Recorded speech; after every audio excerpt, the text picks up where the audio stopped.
Now, the Kenya Human Rights Commission has raised the red flag over the planned resettlement of families affected by the Mai Mahiu Dam tragedy. While calling for transparency, the Commission accused the government of forcing out the families from 2 camps into rented houses without offering a long-lasting solution. This comes as the government closed the last 2 camps that had been hosting the families and offered them 3 months' rent, despite some of the victims rejecting the move, according to the Commission Deputy Executive Director Cornelius Odur.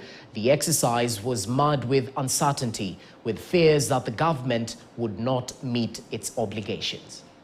When flood came, we are just there. Our things was go away with flood, or even books of our children, they were go with flood. So I'm so very happy. I've got nothing to say. Vitu vyetu vilibebwa, malazi, mablanketi, tulifadhaika sana, lakini hatujawahi pokea msaada yoyote hata kutoka kwa serikali. Lakini tunashukuru Mungu kwa ajili ya baba wetu ambaye ni askofu wetu. Wametuletea sabuni leo, tutaoga, tutakunywa.